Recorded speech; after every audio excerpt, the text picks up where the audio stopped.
우리 하나님께서는 우리 한 사람 한 사람 나 스스로 나 혼자 무리가 아닌 하나님께서 예배 받으실 때 찬양 받으실 때 기도를 들으실 때 우리 한 사람 한 사람 개인의 기도를 들으시고 그리고 또 우리 한 공동체에서 두 사람이든 세 사람이든 몇 사람이든 그 모임 자체가 교회이기 때문에 그 모임 성도들의 그 모임 교회 그 기도를 들으시는 줄 믿습니다.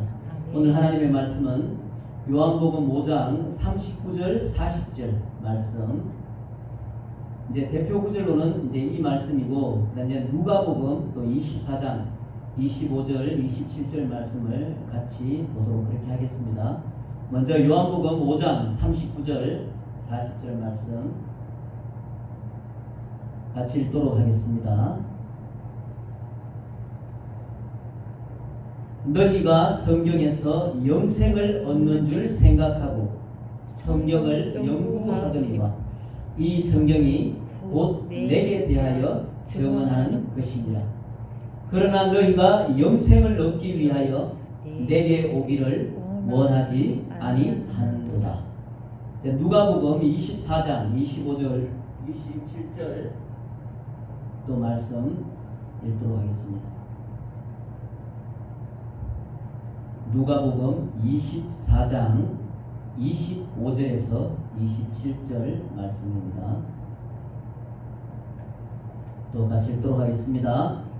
이르시되 미련하고 선지자들이 말한 모든 것을 마음에 덕이 믿는 자들이여, 그리스도가 이런 고난을 받고 자기의 영광에 들어가야 할 것이 아니냐 하고, 이에 모세와 모든 선지자의 글로 시작하여 모든 성경에 쓴 바 자기에 관한 것을 자세히 설명하시니라.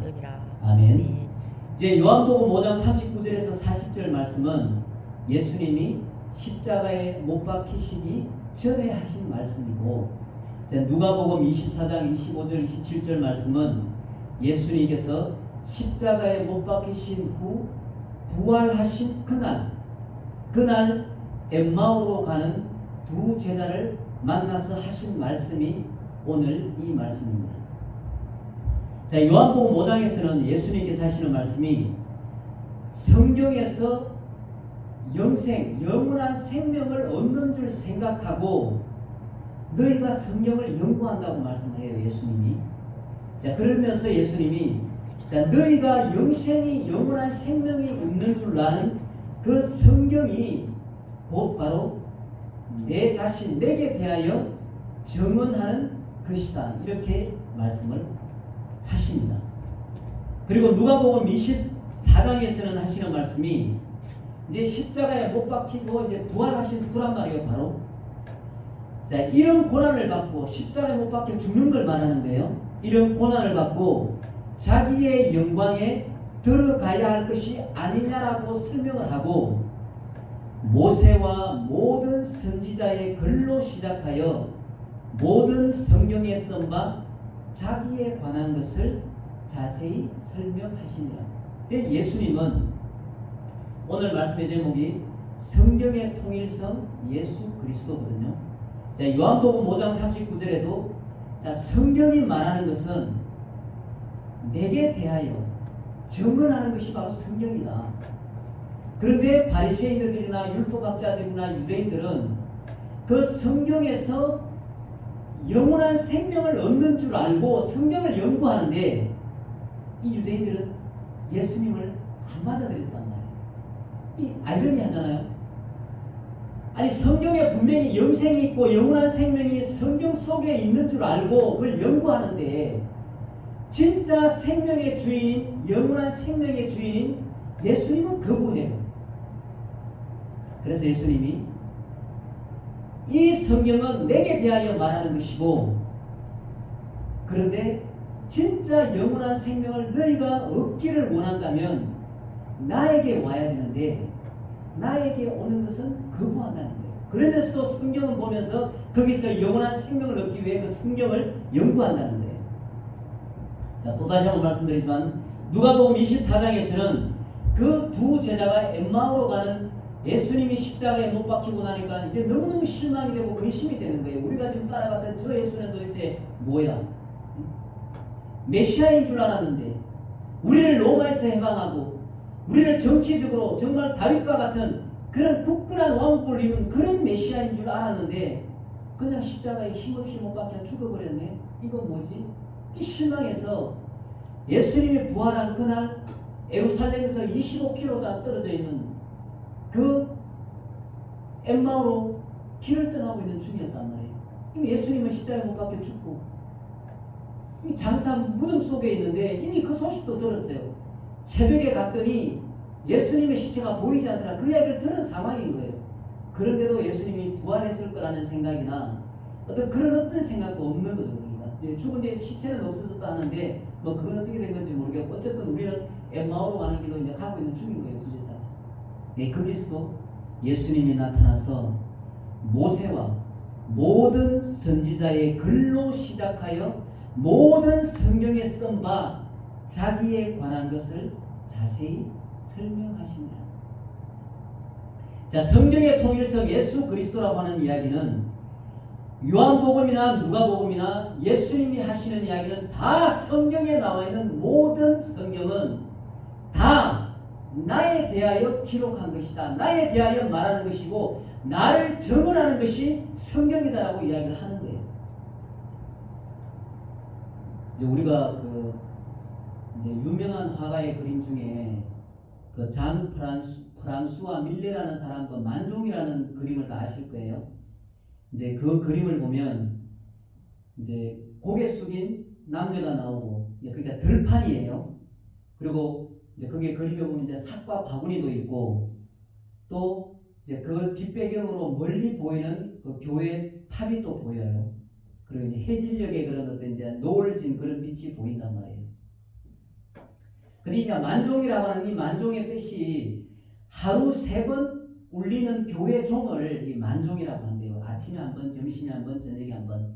근데 이제 이 그림의 배경이 그 만종인데 이 만종은 저녁에 교회 종이 울린단 말이에요. 이 교회 종이 울리니까 두 사람이 그 하루 일과를 하고 있는 들판에서 일하다가 이제 손을 모으고 기도하는 모습이 그 밀레가 그린 그 만종의 그림의 장면이에요. 근데 이 그림을 보고 이제 보는 사람들마다 보는 관점이나 그 시각에 따라 이제 다르게 얼마든지 표현할 수 있는 거예요.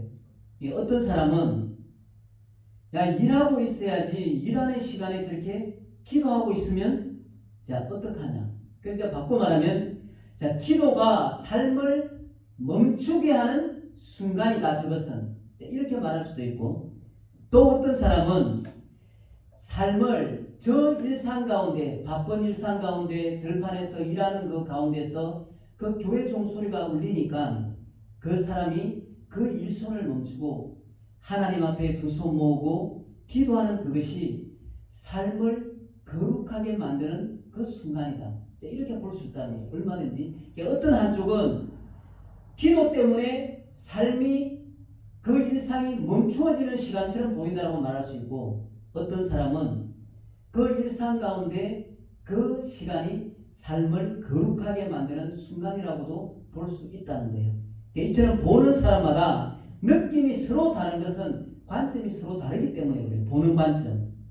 그래서 이 그림의 정확한 어떤 이해, 이 밀레라는 작가가 이 만종이라는 그림을 그릴 때에 과연 그 그림에서 자기는 뭘 말하고 싶었는지 그 의도나 그 뜻이 무엇인가가 아는 게 정말 중요한 일이 되는 거예요.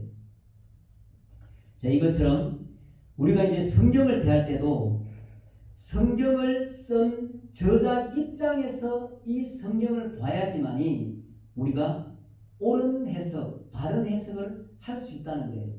우리가 만종이라는 그림을 보고 아무리 보는 사람이 내 눈에 비치는 대로 저 모습은 이런 의도로 그림을 그렸을 거야. 저 그림은 어떤 의미를 품고 있는 거야 라고 말을 해도 그 그림을 그린 장 프랑수와 밀레라는 그 작가가 그 그림 속에 본인이 의도한 그 의도가 반드시 그게 숨겨져 있단 말이에요.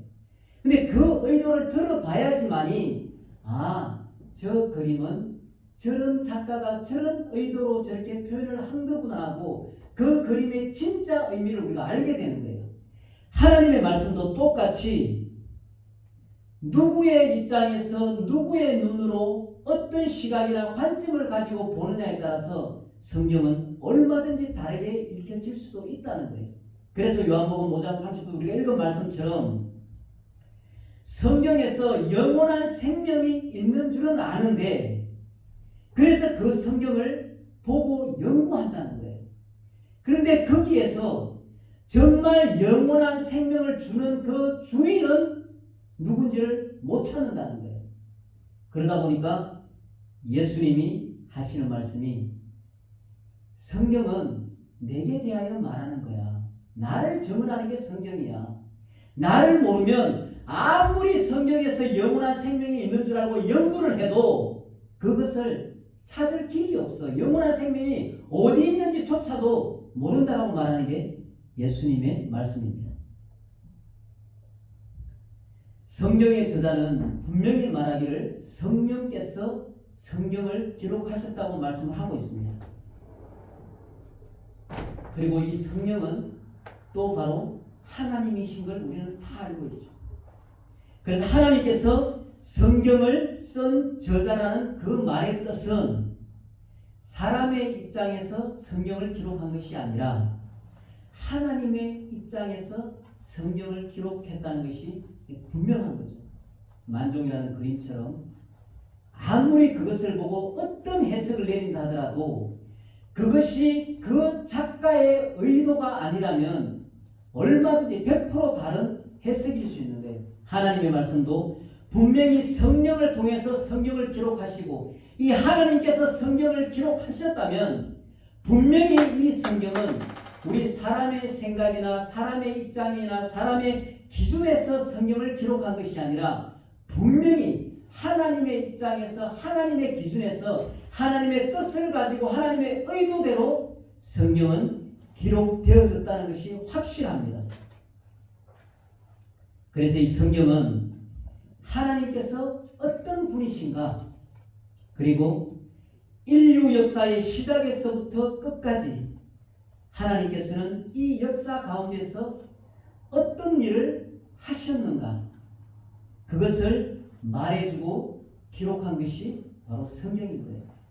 제가 다시 한번 또 말하지만 이 성경은 우리 사람의 입장, 사람의 기준, 우리 사람의 어떤 그런 평가를 위해서 기록된 책이 절대 아니라는 거예요. 오직 하나님께서는 어떤 분이신가? 하나님은 역사 가운데서 어떤 일을 하시면서 이 역사를 진행해 왔는가?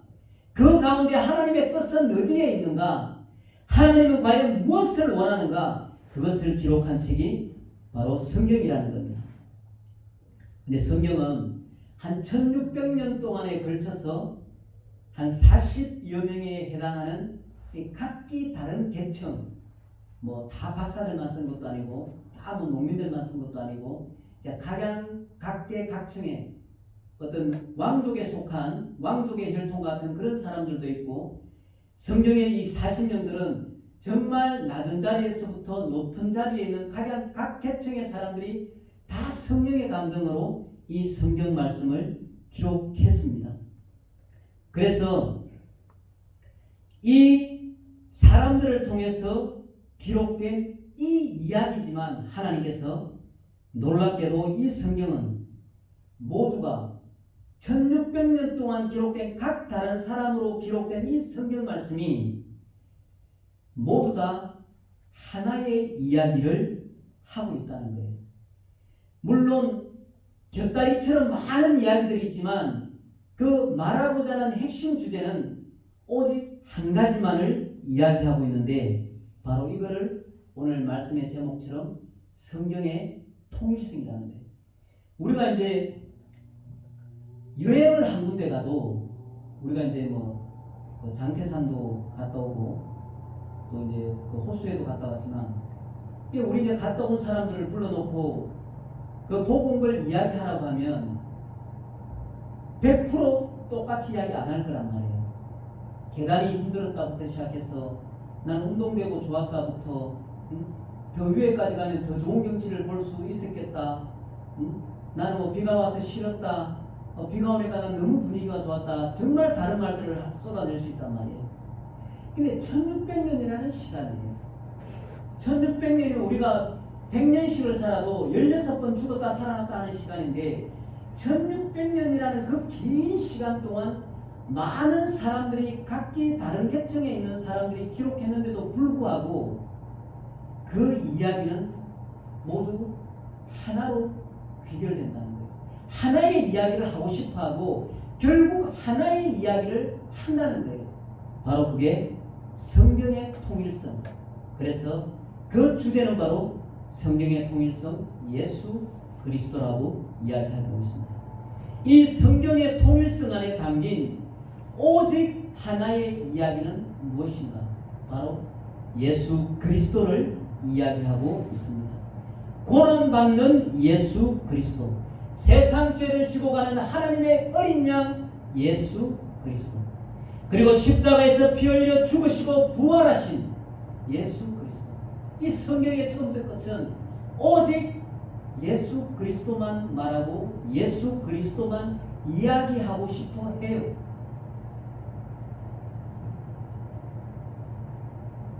우리가 이제 창세기 이제 1장 3절에서도 빛이 있으라 하고, 그리고 빛과 어둠을 나누고 그 빛에 속한 것을 낮이라고 하고 밤에 속한 것을 어둠이라고 이야기하는 그 창세기의 창조의 시작부터 있는 그 사람들에게 주는 그 빛, 그 영원한 생명을 주는 그 빛, 그 빛이 창세기에서 시작하고 또 창세기 3장에서도 여자의 후손에 대한 이야기가 나옵니다. 그러니까 창세기에부터 시작을 해서 여자의 후손, 그 메시아, 우리 모든 인류들을 죄에서 구원할 그 메시아의 이야기, 성경의 통일성은 예수 그리스도의 이야기는 창세기에서 시작해서 요한계시록까지 이어집니다. 그것이 성경이 우리들에게 하고 싶어하는 이야기입니다. 그래서 성경 속에는 많은 선한 하나님의 그 말씀들을 우리들 입장에서는 우리가 편한 대로, 우리가 보기에 좋은 대로, 우리가 판단되는 대로, 우리가 해석하고 싶은 대로 그 말씀들을 다 끌어다가 사용하고 싶지만 하나님께서 하시는 말씀은 우리 기준이 아니라 하나님의 입장, 하나님의 기준에서 말씀하셨기 때문에 반드시 하나님의 입장, 하나님의 기준에서 이 말씀들을 봐야 된다는 겁니다. 그러면 우리가 성경 안에서 발견할 수 있는 것은 예수 그리스도만을 발견할 수 있고 예수 그리스도만을 통해서 영원한 생명을 얻을 수 있다는 걸 알게 된다는 거예요. 그런데 분명한 것은 요한복음 5장 39절 읽은 말씀에 너희가 성경에서 영생을 얻는 줄 생각하고 성경을 연구하거니와 성경이 곧 내게 대하여 증언하는 것이니라. 자, 이 말씀은 우리가 이제 성경 말씀을 읽어야 된다고 말해요. 성경 말씀을 읽어야지만이 믿음이 생기고 들어야 믿음이 생기고 성경 말씀을 통해서 우리가 변화되고 우리가 새 사람으로 그런 삶으로 성령으로 인도되는 그런 삶을 살 수 있다고 이야기합니다. 그런데 오늘 이 말씀을 근거로 우리가 생각해 보면 분명히 성경 말씀을 통해서 영생을 얻는다면 영원한 생명을 얻는다면 절대 성경을 읽은 그때는 이제 구약 성경만 있었죠. 그 구약 성경을 읽은 그 바리새인들이나 서기관들이나 그 율법학자들이나 많은 하나님을 섬긴다고 말한 그 유대인들이 성경 말씀을 통해서 영원한 생명을 그냥 얻는다면 거기서 예수 그리스도 메시아를 발견해야 되고 그 사람들도 영원한 생명을 얻었어야 되는 거예요. 근데 그 사람들은 그렇게 성경을 외우고 성경을 연구했지만 그 안에서 영원한 생명을 주는 예수 그리스도는 발견해내지 못했다는 이야기거든요. 네, 그러면 이 말은 성경에서 영원한 생명이 나오느냐, 이 성경 말씀 자체에서 영원한 생명이 나오느냐, 이 성경이 영원한 생명을 우리에게 주느냐, 그걸 말하고 있지 않다는 거예요. 왜냐하면 그랬더라면 이 성경을 읽는 모든 사람들이 그 안에서 예수를 발견하고 영원한 생명을 얻었어야 된다는 거예요. 이 성경 자체에서 영원한 생명이 나오는 게 아니라 그 안에 성경 말씀에서 기록한 그 성경의 통일성으로 기록한 예수 그리스도에 대해 증언한 이 성경이기 때문에 예수 그리스도를 통해서 영원한 생명이 나온다는 거예요. 즉 영원한 생명은 생명의 주인이신 예수님이 주시는 것이지 성경 자체를 읽는다고 해서 그 문자 속에서 우리에게 영원한 생명이 나오는 게 아니라는 거예요. 성경 말씀을 읽지만 그 성경 말씀에 기록된 그 정한 예수 그리스도를 통해서 우리가 영원한 생명을 얻는다는 거예요. 결국 생명의 주인은 예수님이고 예수님이 우리에게 영원한 생명을 주시는 거지 성경 자체가 우리에게 영원한 생명을 주지 못한다는 거예요. 그래서 아무리 성경을 연구하고 말씀을 읽어도 사람의 입장에서 사람의 기준에서 그 말씀을 읽으면 절대 영원한 생명을 얻을 수 없다는 거예요. 왜냐하면 예수 그리스도를 발견할 수가 없다는 거예요. 그런데 구약에는 분명히 나와 있어요. 메시아를 보내주겠다. 그 메시아가 모든 사람의 죄를 구원할 것이다. 구약에서 말하고 있거든요. 그런데 그 메시아가 누군지를 구약 성경에는 말하지 않아요. 예수라고 말하지도 않았고 그 예수가 너희들을 구원한다라고 말하지도 않았고 구약에는 그 내용이 없는 거예요. 예수라는 말이 없다는 이야기예요. 그런데 신약 성경에 와서는 그 예수가 자기 백성을 저희들의 죄에서 구원할 자라고 신약 성경에서는 말을 하고 그 예수가 지금까지 애타게 기다리던 그 메시아라고 이야기를 하는 거예요. 이제 우리 보면은 또 그 밑에 9절이 그러나 너희가 영생을 얻기 위하여 내게 오기를 원하지 아니하는도다. 자, 참 하나님은 예수님을 통해서만 발견할 수 있고 알 수 있습니다. 자, 예수님의 이 십자가 사건은 유대인들이 알고 있는 하나님하고 예수님이 전하는 그 하나님이 서로 다른 하나님인 거예요. 그런데 이제 예수님이 나는 하나님의 아들이다라고 말을 해버리니까 나는 하나님의 아들 구약 때부터 하나님께서 보낸다고 한 그 메시아 나는 하나님의 아들이라고 말하니까 이 유대인 사회에서는 그 당시만 해도 이제 그 누구의 아들 이렇게 표현을 하면 우리가 이제 그런 것들도 우리가 어렸을 때는 그런 경험이 많지만 이제 누군가 어르신이 길에서 누구를 만나면 이제 아이들을 만나면 야 너 이름 뭐냐라고 이렇게 묻지 않고 야 너 누구 집 아들이냐 이렇게 묻거든요. 이제 그런 것처럼 이 유대인 사회에서도 그 당시에는 그 아들이라고 하면 그 아들을 그 아버지하고 이렇게 동격화시킨다는 거예요. 그 사회 문화상. 그러니까 예수님이 나는 하나님의 아들이라고 딱 말해버리면 그 유대인 사람 사회에서는 받아들이기를 그 하나님의 아들의 차원이 아니라 자기를 하나님이라고 생각한다고 받아들이라는 거예요. 왜냐하면 동격으로 생각하니까 그 아들이나 그 아버지나 같다라고 생각한다는 거예요.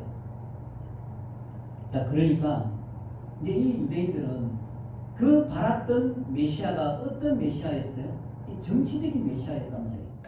다윗 왕과 같은 그런 솔로몬 같은 이 로마의 핍박에서 우리를 건져내고 강대한 새로운 왕국 그 이스라엘을 건설할 그런 메시아를 기다렸는데 너무너무 초라하게 그렇게 와서 내가 하나님의 아들이라고 하니까 그리고 그 하나님의 아들이라고 하는 그 예수님이 그 하나님에 대한 이야기를 하니까 야 우리가 믿는 하나님은 그런 하나님이 아니야. 그리고 하나님의 아들이라고 하는 그 예수님 앞에 그 면전에서 당신은 하나님의 아들이 아니야. 당신은 하나님이 될 수가 없어. 우린 그거 인정 못해. 우리가 아는 하나님과 완전히 다른 하나님인데 유대인들을 받아들일 수가 없었던 거예요. 그래서 결국은 예수님을 십자가에 못 박아버립니다.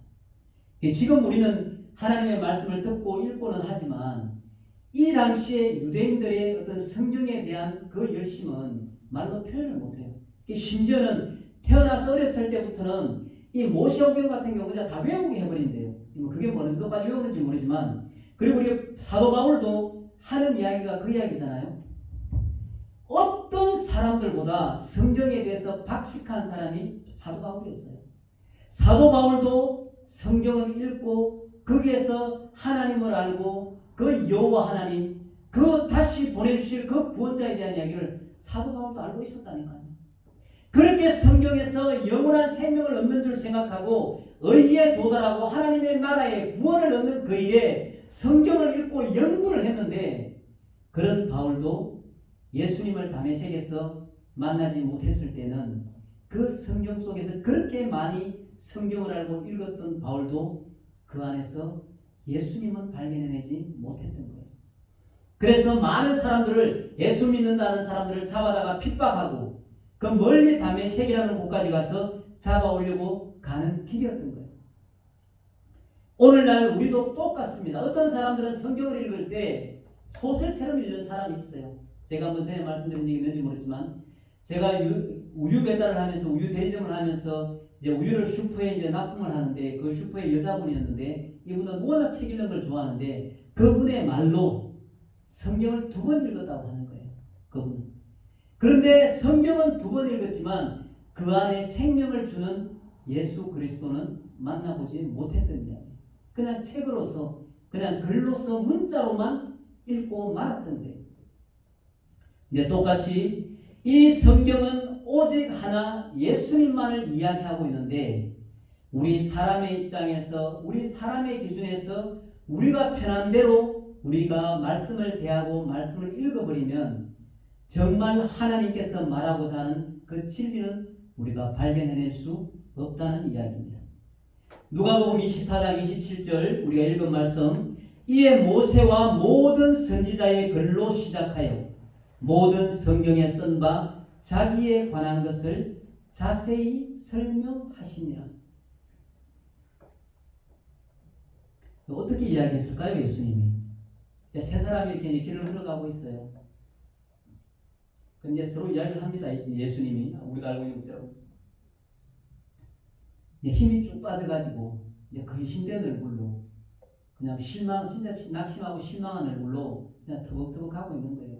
우리가 따르는 그 예수, 우리는 정말 그분이 메시아인 줄 알았는데, 우리는 그분이 정말 오병이어로 보리떡 5개 물고기 2마리로 5,000명 먹일 때를, 그런 걸 보면 정말 우리가 그렇게 간절히 기다리던 정말 메시아인 줄 알았는데, 그래서 예루살렘에서 들어오면은 정말 이제 천지개벽할 일이 일어나서 예루살렘을 구원하고 그런 만왕의 왕으로 통치하는 그런 메시아가 될 줄 알았는데, 맥도 없이 힘도 없이 그렇게 채찍맞고 고난당하고 십자가에 죽어버렸네. 그리고 얼마나 힘이 빠지고 낙심이 되겠어요. 터벅터벅 이제 엠마오로 이제 가고 있는 중요한 거. 예수님 이야기 하잖아요. 너희들 지금 하고 있는 이야기가 무슨 이야기냐? 그러면서, 아니 당신도 지금 예루살렘에서 오면서, 아니 그렇게 해서 지금 모르는 사람이 없을 정도로 다 아는데 아직도 당신은 그 이야기를 모르고 있냐? 그러면서 이야기를 한단 말이에요. 그러면서 예수님이 하신 말씀이 이 말씀인 거예요. 야, 너 성경에 나와 있는 모세의 계열, 모세 오경, 그리고 선지자들이 한 그런 모든 성경에 나와 있는 모든 것들이 도대체 뭐에 대한 이야기인 줄 모르냐? 내가 이야기 한번 해줄게. 그러면서 하시는 이야기가 이 말씀인 거예요. 모든 성경에 쓴 바 자기에 관한 것을 자세히 설명하시니라. 창세기 3장 15절 말씀입니다. 여자의 후손이 뱀의 머리를 상하게 할 것이다. 십자가의 죽으심과 부활로 사탄의 권세를 깨뜨려 버릴 것이다. 이 말씀도 하셨을 거란 말이에요. 창세기 3장 15절에 뭐라고 기록되어 있냐? 여자의 후손이 뱀의 머리를 상하게 한다고 말하지 않았냐? 그게 누구를 말하느냐? 그리고 출애굽기 12장에도 이 말씀도 또 이야기하셨을 거란 말이에요. 흠없는 어린 양의 피로 죽음이 넘어가는 이야기. 6월절 어린 양 문방 문설주에 양의 피를 발라서 그 길을 죽음의 사자가 넘어가는데, 그 안에 있는 사람은 안전하게, 그 장자가 죽지 않고 죽음의 사자가 넘어가는 이 6월절 이야기 예수님이 했을 거란 말이에요. 그 유월절 하나님의 그 문설주에 피바른 그 어린 양, 그 어린 양이 뭘 말하는 거냐? 하나님의 어린 양, 그 십자가에 매달려 죽은 그 예수를 이야기하는 거다. 이야기하셨을 거란 말이에요. 그리고 민수기 21장 8절 이 말씀도 또 하셨을 거예요. 광야에 높이 들린 높뱀을 바라보는 자는 살아난다. 이제 그 이스라엘 백성들이 광야에서 하나님에 대해 원망하고 그 원망의 소리가 너무 크니까 그 불뱀이 나타나서 사람들을 물어 죽였단 말이에요. 그러니까 하나님께서 모세에게 높뱀을 만들어서 높이 들어라. 장대에 매달아서 그것을 바라보는 자는 살 것이다. 그렇게 얘기합니다. 이 말씀도 십자가에 높이 들린 예수 그리스도를 말하는 거예요. 십자가에 죽어야 된다는 거예요. 이 말씀도 이 엠마오로 가는 두 제자에게 분명히 이야기를 했을 거예요. 그 십자가에 못 박혀 죽은 그 예수가 광야에 높이 들린 높뱀과 같이 그 높뱀을 바라보는 자는 사는 것과 같이 그 십자가에 높이 들린 그 예수 그리스도를 바라보는 자는 산다라고 분명히 이야기했을 거라. 그리고 신명기 18장 15절에는 너희 가운데서 나와 같은 선지자 하나를 일으키리라. 너희는 그의 말을 들을지니라. 자, 모세가 애국에서 이스라엘 백성들을 건져냈단 말이에요. 탈출시키고 구원해냈단 말이에요. 이와 같이 너희 가운데서 나와 같은 선지자 하나를 일으키리라. 그냥 일반 평범한 선지자가 아니라 구원해낼, 죄에서 건져낼 그런 선지자를 일으킬 텐데 너희는 그의 말을 들을지니라. 이게 누군지 아느냐? 바로 십자가에 못 박혀 높이 들린 그 예수다. 분명히 말도 했을 거란 말이죠. 또 시편 22편에도 어떻게 기록되어 있냐면 어찌하여 나를 버리셨나이까? 그리고 손과 발이 찔리는 이야기, 옷을 제비 뽑는 이야기가 시편 22편에도 나와 있습니다.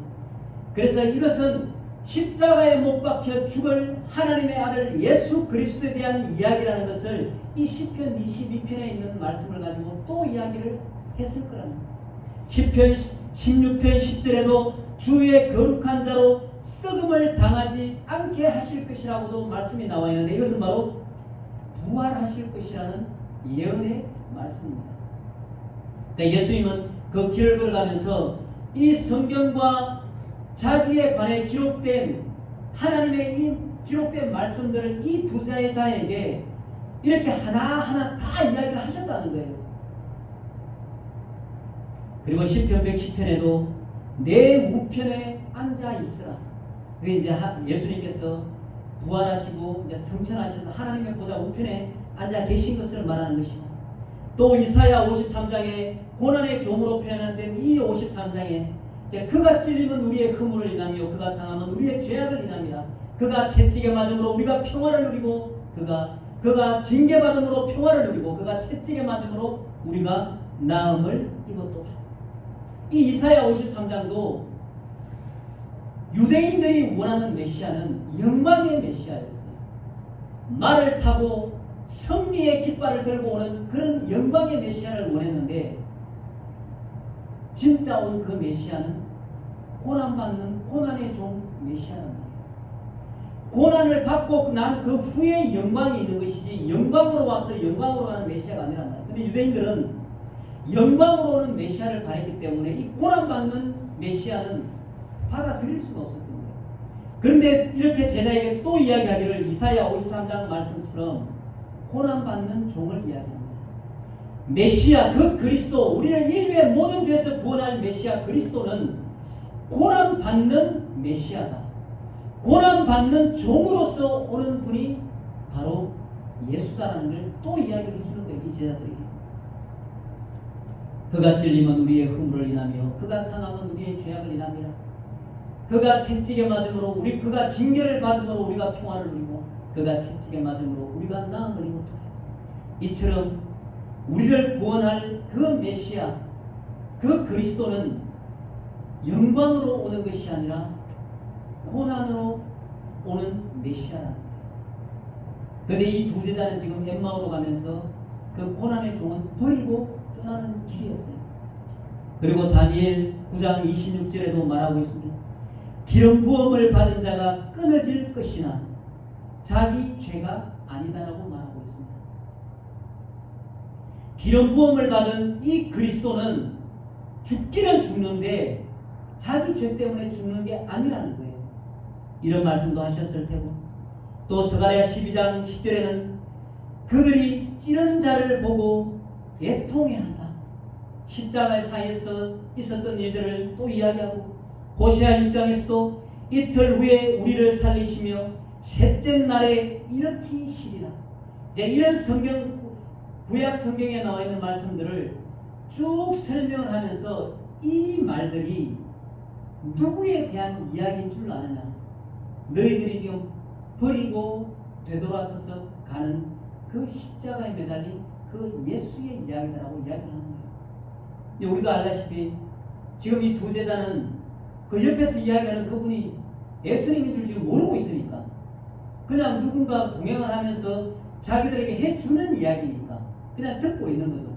그런데 예수님은 자기에 대해서 그 이야기를 다 하고 있는 거예요. 그러니까 이 구약에 대해서 지금 말한 창세기, 출애굽기, 민수기, 신명기, 시편, 이사야, 다니엘, 스가랴, 호세아 나와 있는 그 하나님의 메시아에 대한 그 이야기를 지금 여러분들이 버리고 가는 그 예수, 그 십자가에 매달려 고통받고 고난받고 십자가에 피 흘려 죽은 그 예수가 구약에서 말한 그 메시아라고 이야기를 하고 있는 거예요.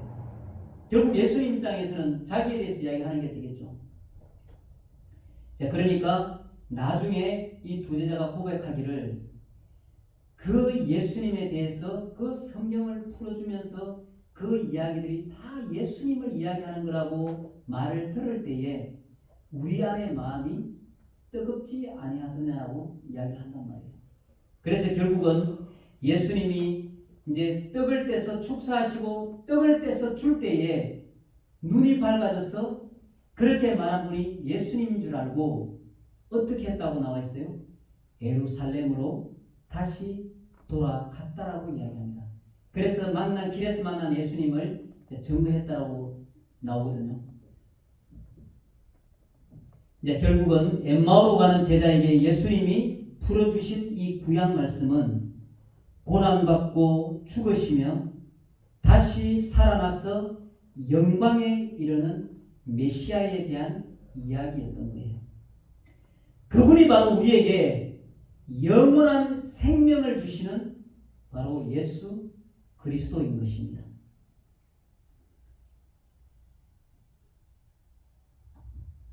자, 오늘 말씀의 제목처럼 이 성경의 통일성 예수 그리스도는 우리가 말씀을 읽을 때 그러면 우리가 어떤 기준으로 뭘 근거로 어떻게 우리가 말씀을 읽어야 되느냐는 거예요. 결국은 그러면 이 성경은 이 성경의 통일성은 창세기부터 시작해서 요한계시록까지 예수 그리스도에 대한 이야기구나.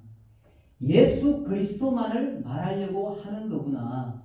예수 그리스도가 우리에게 어떤 의미고 예수 그리스도가 왜 십자가에 못 박혀 죽었는지 그 부활과 그 영광의 자리, 하나님 보좌 우편에 있는 그 자리가 어떤 자리인지, 그리고 결국 이 예수 그리스도께서는 마지막 때 뭘 하시려고 하시느냐, 그게 성경의 처음부터 성경의 끝까지의 이야기라는 거예요. 그래서 이제 말씀을 읽을 때 이제 어떤 종류의 말씀이든 우리가 보는 그 시각은 딱 한 가지여야 된다는 거예요. 하나님의 눈으로 바라보고 그 말씀에서 예수 그리스도에 대한 이야기를 어떻게 하려고 이렇게 기록했는가를 우리가 봐야 되는 거지, 어떤 말씀 한 구절을 찾아내서 그것을 나에게 유익한 대로, 내가 그 말씀을 써먹고 싶은 대로, 사용하고 싶은 대로 그 말씀을 이용해서는 안 된다는 겁니다. 그래서 이제 말씀을 읽을 때 이 말씀 속에 있는 이 성경이 말하고자 하는 그 예수 그리스도를 말씀을 통해서 우리가 발견을 해야 되고, 이 예수 그리스도가 우리에게 주는 그 영원한 생명이 어떤 것인지를 우리가 발견해야 되고, 그리고 이 영원한 생명을 살아있는 동안에 끝까지 소유하고 마지막 때 그 하나님의 나라에, 그 영광의 나라에 갈 수 있는지를 성경을 통해서 우리가 발견해야 된다는 것입니다.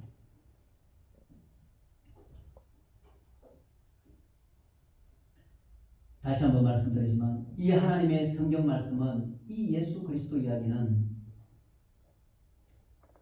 우리가 이 세상 살 때에 성공하면서 살아라고 주신 말씀이 아니라는 거예요. 그리고 이 성경 말씀은 우리가 이 세상 살 동안에 부자로 사는 방법을 가르쳐주는 책도 아닙니다. 그리고 이 성경 말씀은 우리가 세상 살면서 좀 더 편안하게 살기 위한 방법으로 주신 책도 아니에요. 오직 성경은 단 한 가지, 하나님께서 예수 그리스도 안에 품고 계시는 그 영원한 생명을 주는 이야기예요. 딱 그거밖에 없습니다. 그러면 그 영원한 생명을 소유한 백성들은 그 인생의 삶이 어떠한 삶이든 하나님 앞에 감사하고 만족하고 하나님께서 인도하시고 이끄신다는 게 성경이 하고자 하는 이야기예요. 그래서 우리는 이 성경을 수단으로 삼지 않고 우리가 세상을 살아가면서 좀 더 편하고 성공하고 부를 얻는 그런 수단으로 사용하는 말씀이 아니라 나에게 생명을 주는 말씀, 나에게 영원한 생명을 주시고 그 영원한 생명으로 내가 이 세상에서 어떻게 살며 그 영원한 생명이 마지막 날에 어떠한 영광으로 내게 오는지 그것을 발견하고 아는 책입니다. 그래서 꼭 말씀을 읽을 때 이 안에서 생명의 주인인 예수 그리스도를 발견할 수 있기를 우리 예수님의 이름으로 축복합니다. 아멘.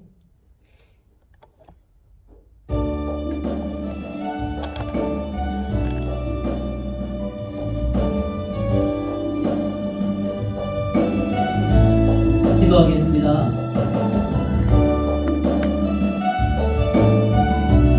살아계신 아버지 하나님, 감사합니다. 우리가 오늘 아침에 눈을 뜨는 것도 내 힘과 내 의지로 눈을 뜨지 아니하고 오직 하나님께서 우리의 눈을 뜨게 해주신 줄 믿습니다. 우리의 육신의 생명 또한 하나님 손에 있고 우리의 영의 생명 또한 하나님께 속한 줄 믿습니다. 우리가 아침에 일어나 옷을 입고 발걸음을 교회를 향한 그 발걸음은 우리의 힘과 우리의 능력으로 한 일 같지만 하나님께서 우리에게 힘을 주시고 우리의 건강을 붙잡아 주셔서 가능한 일인 줄 믿사오니 아버지 감사합니다. 우리가 하나님 앞에 찬양하고 우리가 하나님 앞에 기도하고 하나님의 말씀 앞에 서는 이 순간도 오직 하나님의 은혜로 되는 일이요 하나님의 성령께서 역사하심으로 되는 일인 줄 믿사오니 감사합니다. 아무리 성경을 많이 읽어도 아무리 성경을 많이 연구해도 성경을 통해서 하나님께서 말씀하고자 하시는 영원한 생명의 주인이신 예수 그리스도를 발견하지 못하면 성경을 수천 번 수만 번을 읽어도 아무 소용이 없다는 걸 알게 해주셨사오니 아버지 감사합니다. 이제 우리에게 영원한 생명을 주시는 예수님을 이 말씀을 통해 우리가 발견하고 영원한 생명의 주인이신 예수님이 십자가에 못 박히시며 피 흘리시며 또 죽은 자 가운데서 부활하셔서 부활의 첫 열매가 되신 것을 감사합니다.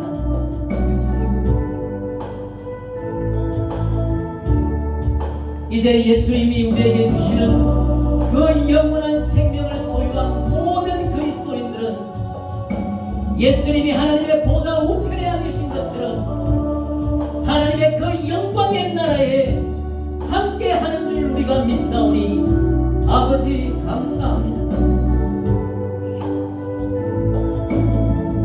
이 세상의 삶은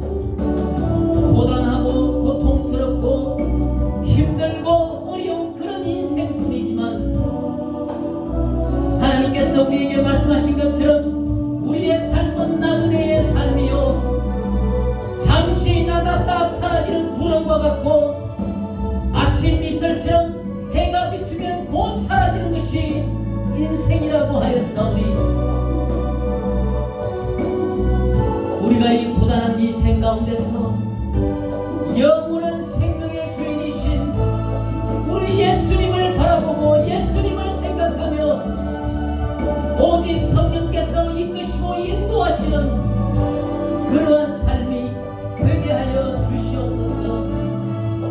하나님, 우리를 불쌍히 여기시고 긍휼히 여기셔서 우리를 붙잡아 주시고 도와 주시옵소서. 세상 가운데서 흔들리지 않도록 우리를 붙잡아 주시옵소서. 우리의 믿음이 흔들리지 않도록 세상의 시련과 아픔 때문에 우리의 믿음이 조금도 흔들리지 않도록 우리 하나님의 성령께서 마음과 생각을 지켜주시옵소서.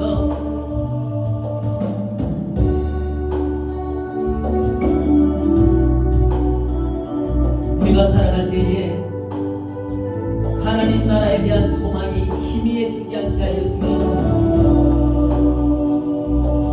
하루하루가 힘들고 어려운 날이라 할지라도 영원한 그 생명의 나라, 그 하나님의 그 영광의 나라,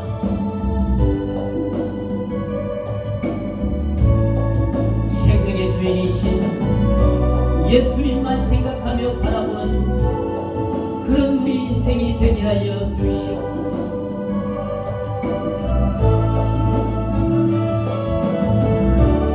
하나님을 알지 못하는 불쌍한 영혼들에 대한 하나님의 그 뜨거운 사랑과 그 긍휼이 우리 안에도 있게 하여 주셨습니다.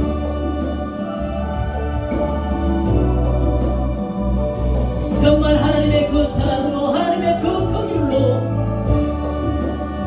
하나님을 알지 못해 고통 가운데 죽어가는 영혼들을 찾아갈 수 있도록 우리 마음 안에 불쌍히 여기는 마음 있게 하여 주시고 긍휼히 여기는 마음 있게 하여 주시고 하나님의 그 사랑, 예수님의 그 피의 사랑이 우리 안에도 있게 하여 주시옵소서. 이 나라 이 민족을 불쌍히 여겨주시고 이 땅 가운데 예수님의 그 피로 세우신 수없이 많은 교회들, 그리고 그 가운데 하나님께 예배하며 찬양하며 기도하는 이 땅의 많은 그리스도인들에게 하나님의 은혜와 하나님의 풍성하신 긍휼이 있게 하여 주시옵소서.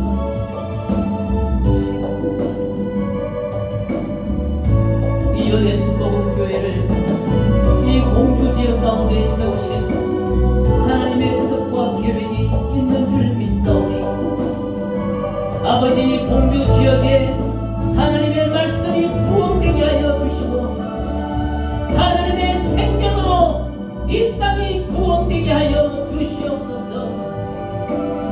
이 지역에 높이 세워진 우상의 탑들이 예수 그리스도 이름으로 다 무너지게 하여 주시고 악한 흑암의 모든 권세가 예수 그리스도 이름 앞에 다 무릎 꿇게 하여 주시옵소서. 이 열의 순복음교회 가운데에 하나님께서 생명 주시고자 하는 자들을 보내주시고 믿음의 방패를 들고 성령의 검을 든 자들로 세워지게 하여 주시옵소서. 우리 성도들 한 사람 한 사람 하나님 성령의 능력으로 붙들어 주시고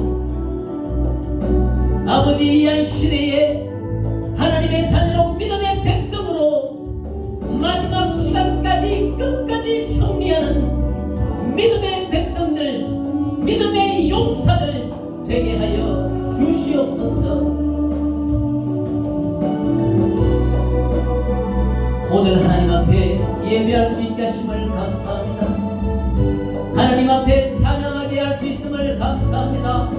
하나님 앞에 기도할 수 있는 시간을 우리에게 허락하신 것을 감사합니다. 오직 성경의 통일성 예수 그리스도만 우리 인생의 전부가 되게 하여 주시옵소서. 감사하며 우리 주 예수 그리스도 이름으로 기도합니다. 아멘.